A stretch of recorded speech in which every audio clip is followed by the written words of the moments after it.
itu saya akan cek daftar hadir kalian dulu. Kalian dari kelas 10C ya? Ya. Anissa Hayatun Nufus, Hadir. Dewi Supriyanti, Elsa Nurakida, Hadir. Evi Juliana, Hadir. Deni Hartayunda, Hadir. Afizatun Nisa, Hadir. Elma Julianti, Hadir. Husnani, Sakit. Khairul Nisa, Sakit. Lailatul Hasanah, Hadir. Marsa Febriani Handayani, Hadir. Maulidia Andriana Putri, Hadir. Najwa Asri Solihah, Hadir. Nisa Aulia, Hadir. Nova Dwi Amalia, Hadir.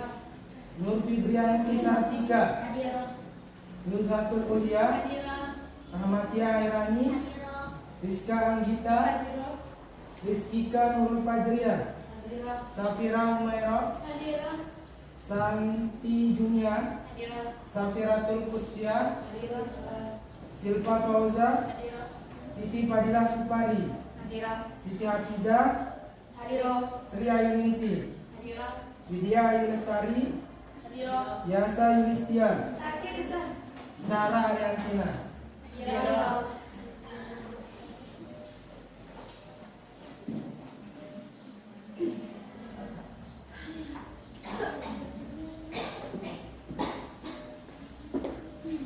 Baik, materi kita hari ini adalah tentang bab pertama, yaitu nilai-nilai penyelenggaraan, nilai-nilai Pancasila dalam penyelenggaraan pemerintahan negara.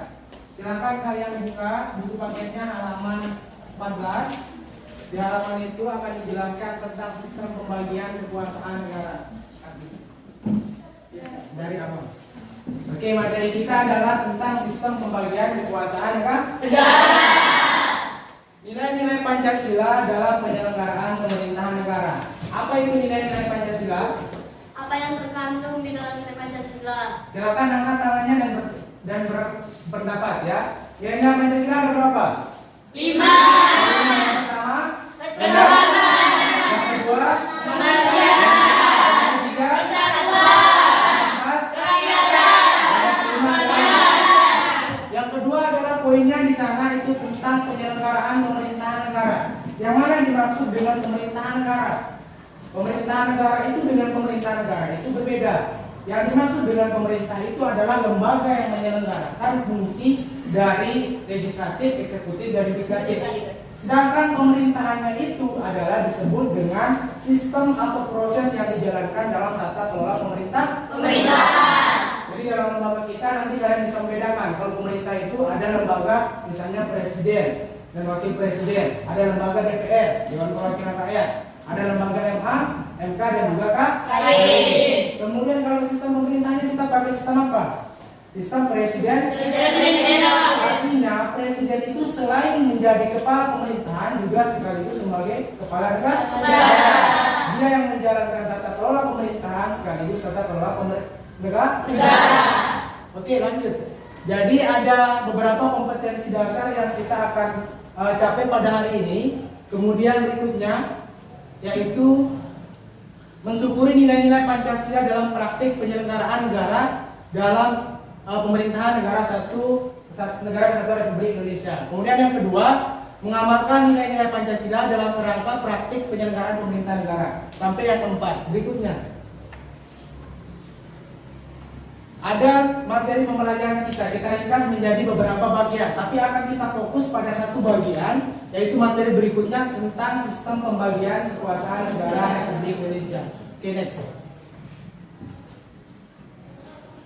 Jadi yang disebut dengan sistem pemerintahan itu adalah cara memerintah dalam mengatur semua yang berkaitan dengan pemerintahan. Sistem ini berfungsi untuk menjaga kestabilan pemerintahan, politik, pertahanan, dan ekonomi. Jadi nanti yang disebut dengan sistem pemerintahan ini, kita memiliki menteri-menteri.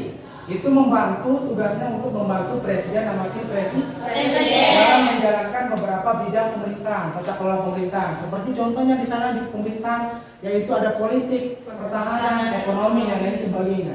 Misalnya di dalam politik nanti ada penyelenggaraan pemilu. Pemilu ini diselenggarakan 1 kali dalam 5 tahun. tahun. Itu di dalam Undang-Undang Dasar 1945 sudah tercantum dalam pasal 4 dan juga pasal 5. Jadi kita memilih presiden itu sistemnya adalah Demokrasi. yang artinya adalah pemerintahan dari rakyat, oleh rakyat, dan untuk rakyat.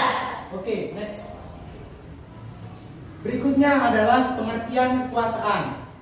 Kalau kita berpikir tentang kekuasaan itu, maka ada suatu kekuatan di sana. Ada suatu hak, wewenang, tanggung jawab, dan lain sebagainya. Maka kekuasaan itu bisa kita simpulkan dengan kemampuan seseorang untuk mempengaruhi orang lain supaya melakukan tindakan-tindakan yang diperintahnya. Jadi nanti kalian kalau menjadi misalnya ada ketua kelas di sini angkat tangan. Siapa ketua kelas?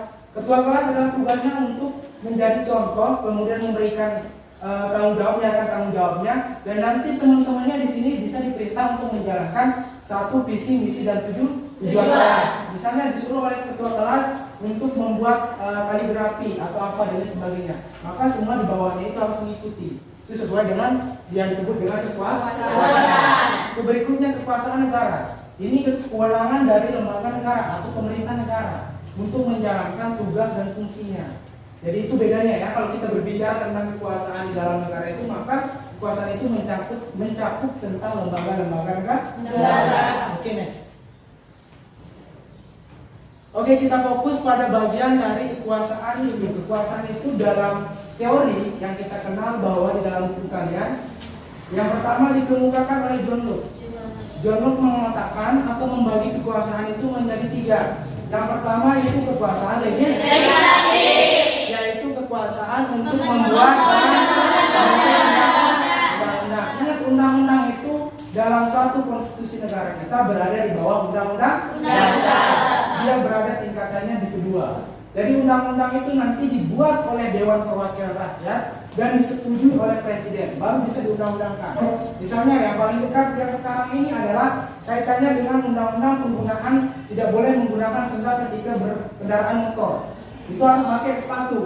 Itu bakal diundang-undangkan. Jadi kalian nanti bisa ditilang saja, bisa ditilang melalui layar atau CCTV yang ada di jalan raya. Bisa saja ketika kalian nyampe rumah, ketika ada rekamannya, dan kalian bakal didatangi ke rumah kalian masing-masing. Seperti itu ya. Di salah satu di sini misalnya di Pancor, ada sudah diterapkan. Kemarin sudah ada yang tertangkap. Karena memang di sana itu mungkin dia bukan aturannya memakai sendal, cuman di di plat nomornya itu sudah kayak motornya sudah lewat batas, dia belum majak dan lain sebagainya. Itu nanti bisa kalian ditilang secara online atau e-tilang sistemnya sekarang. Kemudian yang kedua adalah kekuasaan eksekutif, yaitu kekuasaan untuk melaksanakan undang-undang, termasuk kekuasaan untuk mengadili. Itu dulu pendapatnya dari John Locke itu pada pelanggaran terhadap undang-undang. Jadi setelah undang-undang ini dibuat oleh lembaga legislatif, maka ada yang menjalankannya. Yang menjalankannya itu siapa? Yaitu dalam sistem ketatanegaraan pemerintah kita itu ada presiden dan dibantu oleh menteri negara. Oke, yang ketiga disebut dengan kekuasaan federatif. Federatif itu adalah kekuasaan yang melaksanakan hubungan luar negeri. Oke, next. Setelah pendapat dari John Locke ini dikemukakan, kemudian keluarlah atau disempurnakan oleh Montesquieu. Ada 3 juga dibagi menjadi 3. Ini penyempurnaannya ya. Setelah John Locke, kemudian Montesquieu. Ingat. Yang pertama itu lembaga legislatif. Kemudian yang kedua lembaga eksekutif. Yang ketiga lembaga yudikatif. Lembaga legislatif membentuk undang-undang. Lembaga eksekutif lembaga yudikatif itu mengadili undang-undang. Jadi setelah misalnya ada yang membentuk, ada yang menjalankan, ada yang bakal mengadili atau mempertahankan undang-undang tersebut. Mana yang disebut dengan lembaga legislatif? Pertama, lembaga legislatif itu adalah Dewan Perwakilan dan juga Dewan Perwakilan Daerah. Kemudian lembaga eksekutif. Lembaga eksekutif itu ada presiden dan wakil presiden yang dibantu oleh menteri. Kemudian yang ketiga adalah lembaga yudikatif. Yang mana yang disebut lembaga yudikatif? Jadi dia nanti fungsinya itu pada bagian untuk mempertahankan undang-undang. Lanjut. Konsep pembagian kekuasaan di Indonesia. Mengapa harus ada pembagian kekuasaan? Angkat tangan. Angkat tangan. Silakan bisa. Untuk kita mengetahui di mana tempat batas wilayah kita. Oke, bagus. Yang lain? Yang lain angkat tangan. Oke, kenapa harus ada pembagian kekuasaan? Beri hapus dulu untuk bisa. Jadi pembagian kekuasaan itu tujuannya adalah supaya tidak ada tumpang tindih tugas, fungsi, dan wewenang masing-masing. Ketika misalnya nanti tidak ada pembagian, tidak ada pemisahan, maka negara itu atau lembaga negara itu akan menjalankan tidak ada tupoksinya masing-masing. Jadi dia berjalan sendiri, mau ngerjain ini, mau ngerjain ini. Jadi nggak keluar. Itulah fungsinya ada pembagian. Tetapi yang kita kenal di dalam negara yang luas itu di dunia itu ada sistem pemisahan. Pemisahan dengan pembagian itu berbeda. Yang pemisahan itu tidak ada kerjasama antar lembaga negara. Mereka silakan dikasih tupoksi tapi berjalan sendiri. Sedangkan kalau dia pembagian itu harus ada kerjasama, ada kata kerjasama di sana. Ada misalnya nanti ketika undang-undang itu apa bentuk kerjasama presiden dengan DPR. Oke, DPR silakan kita mengacu pada kesejahteraan rakyat. Ini apa kira-kira undang-undang yang bakal dibuat? Kita bakal menjalankannya. Nanti disetujui oleh presiden, diawasi oleh lembaga yudikatif. Oke, kira-kira seperti itu. Kita di Indonesia ini menerapkan lembaga sistem pembagian kekuasaan. Itu berbeda dengan kalau sistem pemisahan itu Amerika Serikat dan akhir ya. Oke, lanjut. Pembagian kekuasaan. Pembagian kekuasaan negara dibagi dalam beberapa bagian, yaitu legislatif, eksekutif, dan yudikatif. Tetapi ada kata tetapinya di sana. Tidak bisa. Hal ini membawa konsekuensi bahwa di antara bagian-bagian ini dimungkinkan koordinasi atau kerjasama di antara lembaga yang satu dengan lembaga yang lain.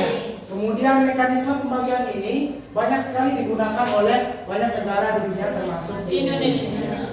Yang pemisahan itu cuma ada di Amerika. Oke, next. Tentang pemisahan kekuasaan negara. Pemisahan kekuasaan negara itu terpisah-pisah dalam beberapa bagian, baik mengenai organnya maupun mengenai fungsinya. Kemudian contohnya itu yang menganut pemisahan kekuasaan negara Amerika Serikat. Oke, lanjut. Konsep pembagian kekuasaan yang dianut di Indonesia. Jadi dalam Undang-Undang Dasar Negara kita ada DPR, MPR. MPR itu lembaga negara yang terdiri dari DPR dan juga DPD. Jadi nanti ada 560 perwakilan yang ada di meja atau kursi DPR, dan ada juga ada DPD. Nanti saya tayangkan bagaimana kira-kira video tentang pembelajaran bagaimana bersidang. Kira-kira DPR kita seperti apa sekarang ini kondisinya, dan juga nanti kalian bakal melihat siapa sih sebenarnya presiden kita itu. Oke, lanjut. Pembagian kekuasaan secara horizontal. Yang namanya horizontal itu adalah mendatar. Kalau dia vertikal berarti dia ke bawah. Nah, horizontal itu mendatar. Tapi dibagi menjadi beberapa bagian nanti. Legislatif itu ada 3, tetapi dalam legislatif itu dibagi lagi. Lanjut. Lembaga pemerintah pusat dan pemerintahan daerah. Lembaga pemerintah pusat itu nanti dibagi menjadi 6. Konstitutif itu adalah lembaga yang membuat undang-undang dasar atau mengubah dan menetapkan undang-undang dasar itu yaitu MPR, Majelis Permusyawaratan Rakyat. Kemudian yang kedua ada legislatif, DPR dan DPD. Kemudian eksekutif, Presiden. Ada yudikatif, eksaminatif, lembaga yang menjalankan atau bertanggung jawab terhadap keuangan negara, disebut dengan Badan Pemeriksa Keuangan atau disingkat dengan BPK. Kemudian yang terakhir adalah moneter. Moneter itu adalah lembaga negara yang berhak untuk menetapkan kebijakan moneter, kebijakan fiskal. Misalnya negara sedang mengalami inflasi yang panjang, negara harus seperti apa? Ini tugasnya Bank Indonesia. Dia yang mengatur. Oke, berikutnya di pemerintahan daerah. Jadi pemerintahan daerah itu di dalam sistem tata kelola kita itu ada dibagi menjadi beberapa bagian. pemerintahan daerah provinsi, daerah ke kota, dan kabupaten. Misalnya kita akan menerapkan aturan yang ada di provinsi atau aturannya di daerah provinsi. Maka yang membuat undang-undang ini adalah DPRD bersama dengan gubernur atau wakil gubernur. Begitupun dengan wakil wali kota maupun wali kota dengan DPRD kota. Oke, berikutnya kita persingkat. Pembagian kekuasaan secara vertikal, jadi dari atas sampai ke bawah, maksudnya dari pemerintah pusat, antara presiden bersama dengan menteri itu mengarahkan kepada gubernur, pemerintah daerah yang ada di daerah mengarahkan provinsi, gubernur itu mengarahkan kepada wakil wali kota, kabupaten sampai kepada pemerintah desa. Oke, berikutnya. Pembagian kekuasaan secara vertikal. Lanjut. Nah, ini dia perbedaannya antara horizontal dan juga vertikal. Yang horizontal ada kekuasaan konstitutif dijalankan oleh MPR. Nanti saya jelaskan. Silakan dibaca berikutnya ya sampai selesai. Oke, sebelum kita pembagian kelompok, sekarang Ustadz akan memberikan video cuplikan. Ada 2 video terkait dengan lembaga eksekutif dan juga yudikatif. Oke, sekarang saya akan memperlihatkan kalian video tayangan terkait dengan siapa sih presiden kita dan siapa sebenarnya lembaga negara kita, yang terutama bidang legislatif seperti apa dia bersidang, apakah ini patut dicontoh atau tidak. Ini ada pesan moralnya, silakan kalian ketik sendiri dan catat di dalam buku kalian.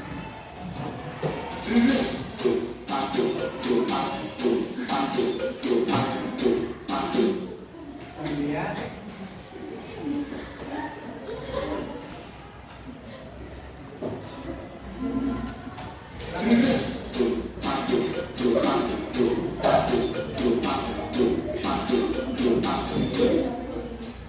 merayakan Indonesia adalah melunasi janji kemerdekaan.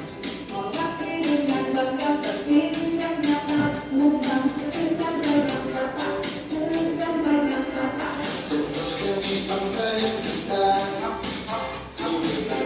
kita harus terus kita jaga. Kita untuk persatuan, untuk persatuan. Kita sadar perbedaan jiwa. Oleh, demokrasi kita makin mantap. Oleh, harus terus kita jaga.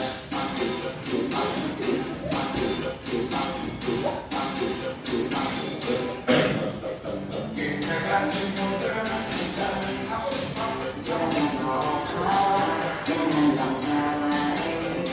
upaya kita sekarang ini bangsa ini kan berhancur semua di tahun depan.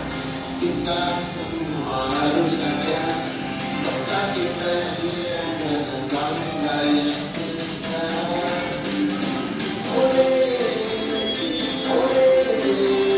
Demokrasi kita makin mantap.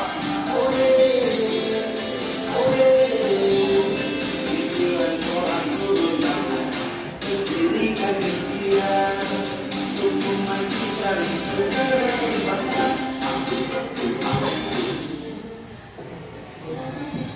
itu cuplikan video yang pertama. Dari situ ada presiden, ada menterinya dulu. Tapi itu video udah lama ya. Biar kalian tahu siapa menteri pendidikan kita dulu. Ada Anies Baswedan. Itu sebelum beliau menjadi gubernur.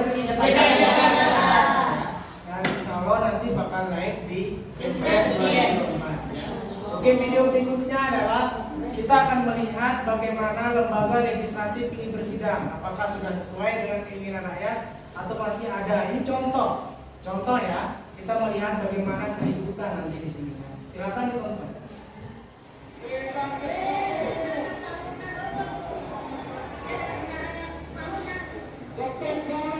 Apakah memang diperpanjang atau tidak waktunya? Ya, itulah pertanyaannya. Itu yang dipersoalkan tadi. Ini kan sederhana, Pak. Hanya untuk persetujuan diperpanjang atau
prinsip dari lembaga negara kita yaitu DPR ya. Ketika bersidang ribut-ribut kayak anak kecil ya. Kira-kira pesan moral apa yang bisa kalian petik dulu? Ada nggak? Kalau nggak ada, kita lanjut ke tugas berikutnya, yaitu kalian harus membentuk 3 kelompok di dalam kelas ini. Nanti ditemukan tugas dan wewenang dari masing-masing lembaga, yaitu lembaga legislatif untuk kelompok 1, lembaga eksekutif untuk kelompok 2, dan lembaga yudikatif untuk kelompok 3. Silakan berkumpul. Nah, ini tugasnya boleh. Yang penting kalian diskusi. Oke ya. Itu mulai. Yuna, mau tugas nggak? Masing-masing kelompok berdiskusi tentang 3 hal ini. Pertama, misalnya lembaga legislatif, apa pengertiannya menurut kelompok ini? Kalian cari di buku maupun MTS kalian. Kemudian apa tugas dari lembaga legislatif dan apa wewenang? Nanti masing-masing dari kelompok itu 2 orang maju ke tengah untuk mempresentasikan hasilnya. Dan masing-masing mempersiapkan 1 pertanyaan untuk kelompok yang maju. Oke, bisa dipahami? Bisa. Oke, silakan didiskusikan, waktunya ada cuma 5 menit.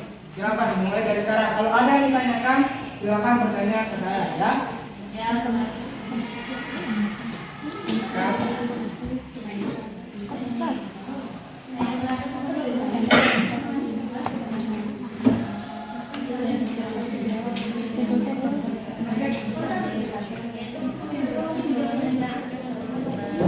Ya perbuduan.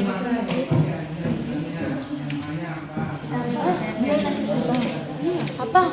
Fungsi dan tugas fungsi dan kok yudikatif ini mohon kepada dia yang itu tadi dia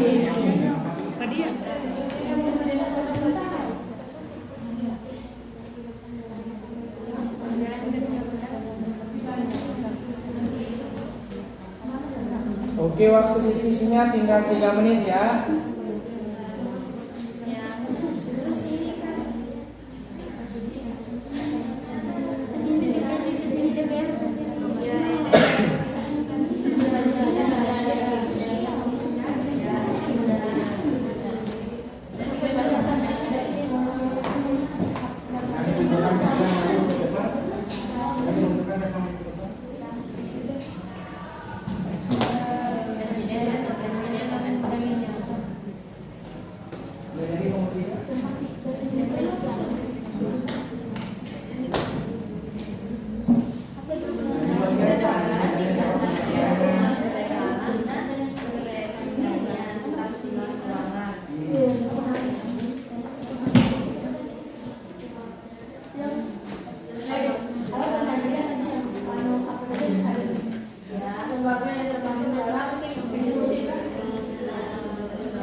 Mana kelompok 1?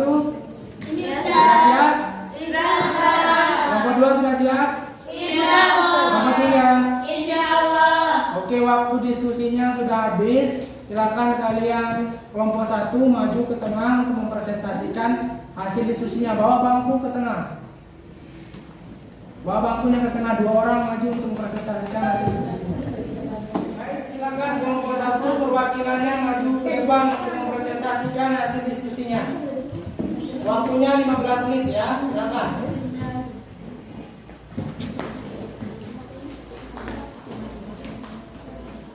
Langsung dimulai saja.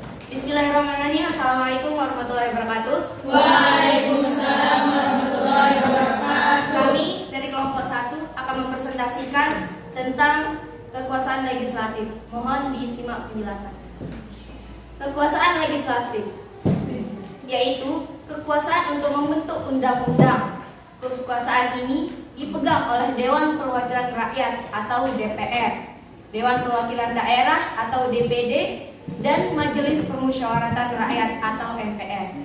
Ini terlihat dalam pasal 20 ayat 1 UUD NRI tahun 1945, yaitu Dewan Perwakilan Rakyat memegang kekuasaan membentuk undang-undang.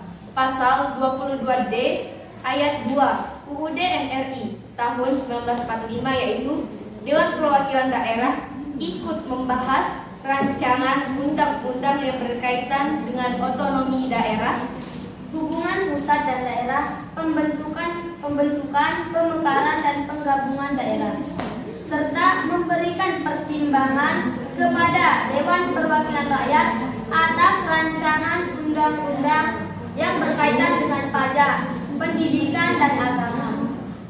Dan pasal 3 ayat 1 UUD NRI tahun 1945, yaitu Majelis Permusyawaratan Rakyat berwenang mengubah dan menetapkan undang-undang dasar. Sekian materi yang kami presentasikan. Ada pertanyaan? Ada.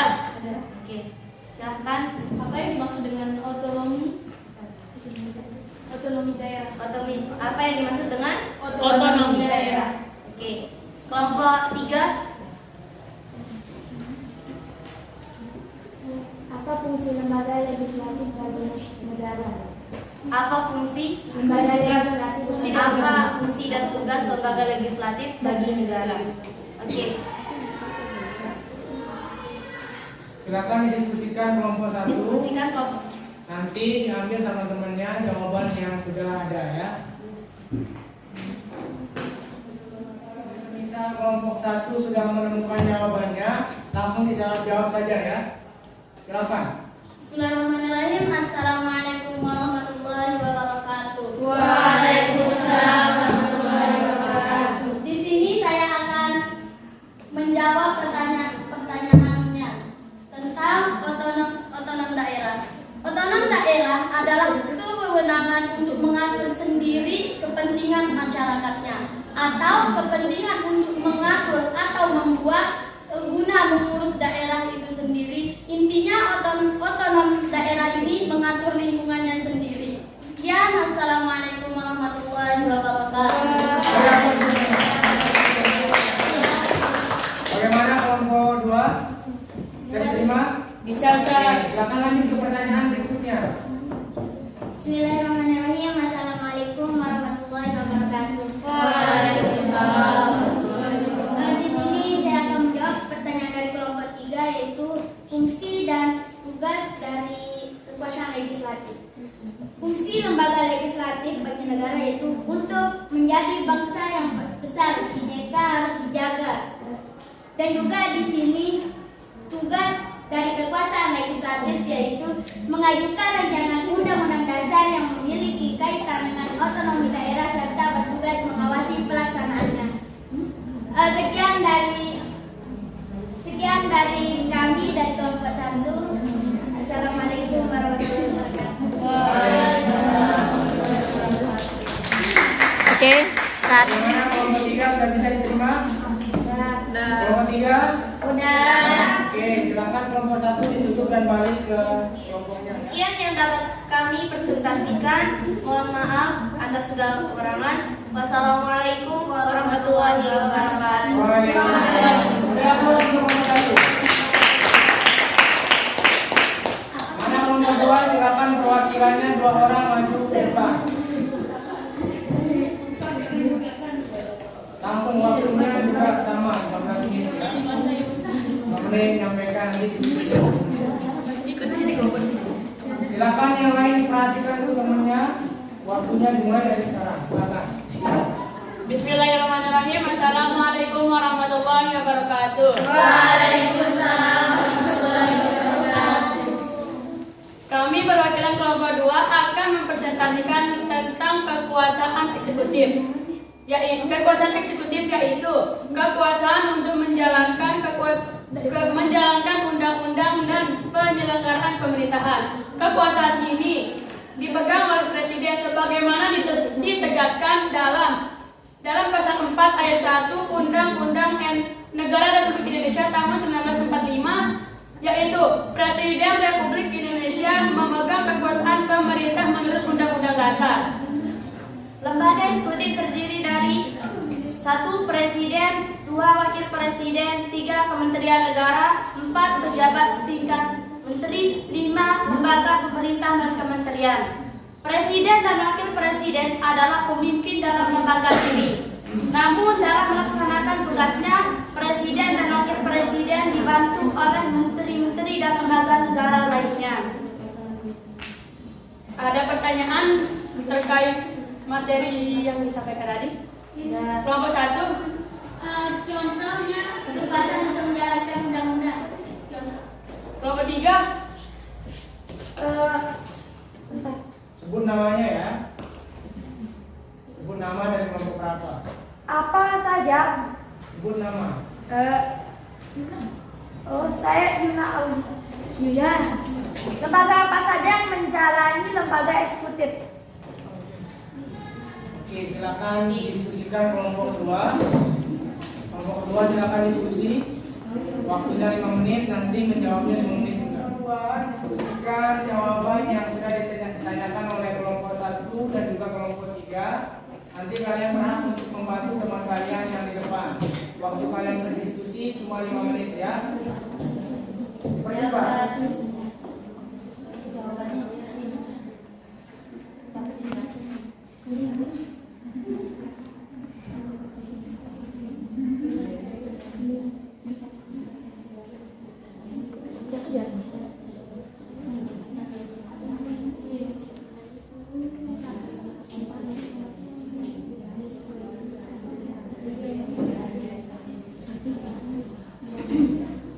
Oke, kelompok 2 sudah menemukan jawabannya?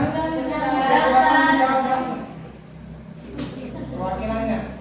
Bismillahirrahmanirrahim. Ada apa? Assalamualaikum warahmatullahi wabarakatuh. Waalaikumsalam warahmatullahi wabarakatuh. Jadi saya akan menjawab pertanyaan dari kelompok 1. Siapa namanya? Helma Julian. Apa contoh kekuasaan yang menjalankan undang-undang, yaitu kekuasaan eksekutif? Lembaganya apa? Lembaganya seperti presiden, wakil presiden, kementerian, dan pejabat setingkat. Oke, kelompok 1 bagaimana? Ya, bisa. Bisa terima? Bisa. Oke, silakan lanjut ke pertanyaan yang kedua. Pertanyaan yang kedua silakan dijawab oleh kelompok 2.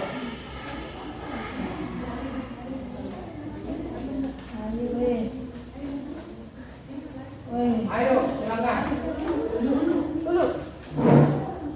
Pertanyaan yang kedua. Saya akan menjawab pertanyaan dari kelompok 3. Lembaga yang termasuk dalam eksekutif yaitu presiden, wakil presiden, dan pejabat setingkat. Yang dibantu oleh menteri yang bekerja.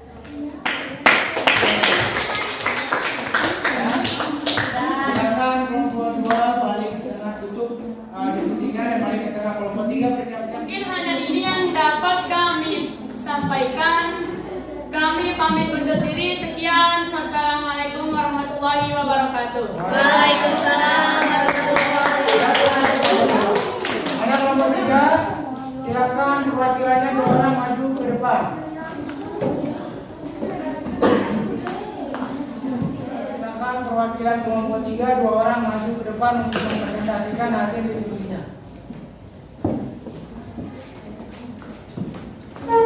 Langsung dibuka hasil diskusinya, nanti dibuka sesi tanya jawab ya. Silakan Ustaz. Oke, bismillahirrahmanirrahim. Assalamualaikum warahmatullahi wabarakatuh. Waalaikumsalam warahmatullahi wabarakatuh. Kami dari perwakilan kelompok 3 akan mempresentasikan tentang kekuasaan yudikatif. Kekuasaan yudikatif atau kekuasaan kehakiman adalah kekuasaan untuk menyelenggarakan peradilan guna menegakkan hukum dan keadilan. Kekuasaan ini dipegang oleh Mahkamah Agung dan Mahkamah Konstitusi sebagaimana ditegaskan dalam Pasal 24 Ayat 2 Undang-Undang Dasar Negara Republik Indonesia tahun 1945 yang berbunyi, kekuasaan kehakiman dilakukan oleh sebuah Mahkamah Agung dan badan peradilan yang berada di bawahnya dalam lingkungan peradilan umum, lingkungan peradilan agama, lingkungan peradilan militer, lingkungan peradilan tata usaha negara, dan oleh sebuah Mahkamah Konstitusi. Nah, contoh dari lembaga lembaga yudikatif. Misalnya, saat terjadinya konflik dalam pemiluan, maka MK atau Mahkamah Konstitusi akan turun tangan untuk menyelesaikan konflik tersebut.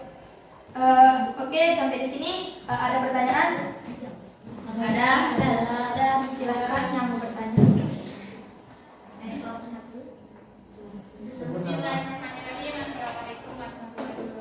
Waalaikumsalam warahmatullahi wabarakatuh. Nama saya Nasia, saya dari kelompok 1 ingin mempertanyakan tentang apa contoh tugas lembaga yudikatif. Dari kelompok dua. Dari Yudikatif kelompok 2. Saya Piara Dato Jana ingin bertanya apa saja fungsi dari kekuasaan yudikatif. Sekian. Silakan teman-teman dari kelompok 3 berdiskusi tentang pertanyaan yang masuk dari kelompok 1 maupun dari kelompok 2.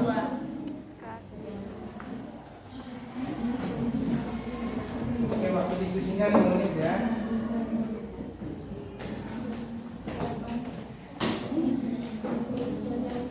Ada 2 pertanyaan nanti dijawab. Dibagi satu orang satu ya. Dibagi cuma satu.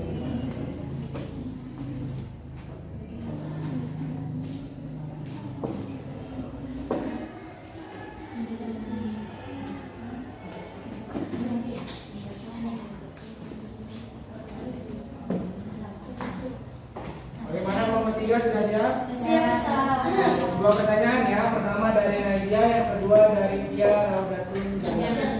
Oke, silakan kelompok 3 perwakilannya untuk membantu menjawab temannya yang luar itu. Assalamualaikum warahmatullahi wabarakatuh. Suaranya besar ya.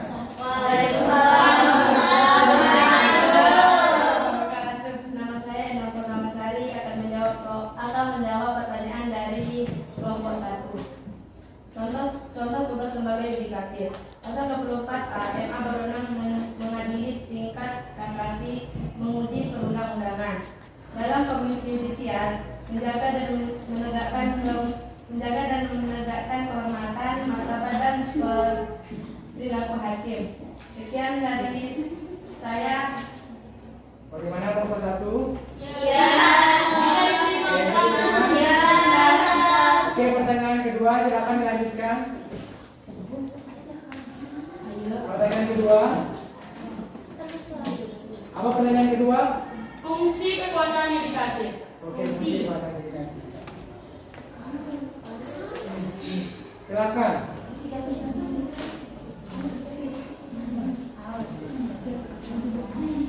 Sebut nama, soal dan jawab. Assalamualaikum warahmatullahi wabarakatuh. Waalaikumsalam warahmatullahi wabarakatuh. Saya Nursulianti Saputra akan menjawab soal dari kelompok 2.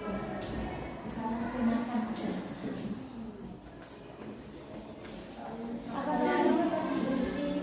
fungsi kekuasaan yudikatif?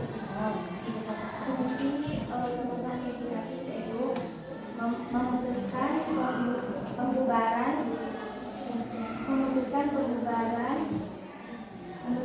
pembubaran parpol, memutus perselisihan tentang hasil pemilu, mengadili pada tingkat pertama dan terakhir yang keputusannya bersifat final untuk menguji terhadap undang-undang terhadap undang-undang 1945. Undang-undang dasar.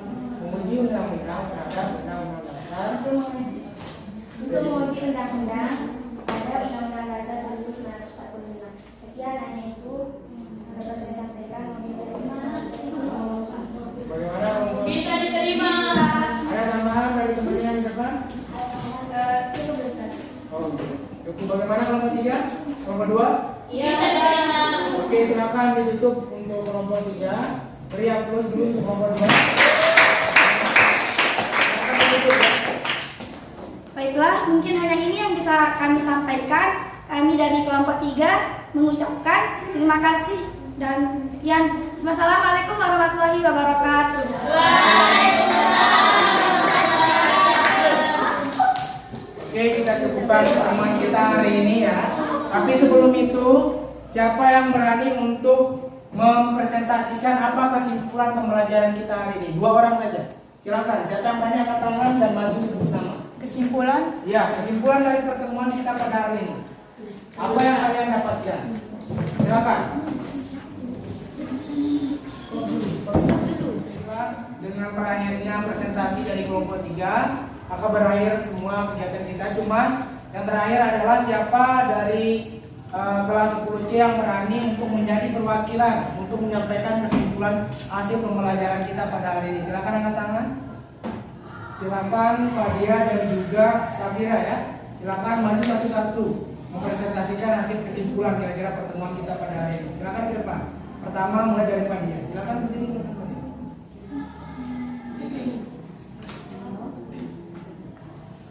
Sampaikan ya. Apa kesimpulan? Oke, baiklah, kesimpulan dari apa yang kita pelajari dari tadi sampai sekarang ialah kita dapat mengetahui tentang pembagian kekuasaan di Indonesia. Pembagian kekuasaannya yang terbagi menjadi 3 secara dalam lembaga legislatif, eksekutif maupun yudikatif. Kemudian pembagian tersebut juga dibagi menjadi 2, yaitu horizontal dan vertikal. Nah, sekian. Assalamualaikum. Beri aplaus untuk Fadia. Silakan satu orang lagi, silakan maju Safira mewakili teman-temannya. Sampaikan kesimpulannya ya, apa yang didapatkan pada hari ini.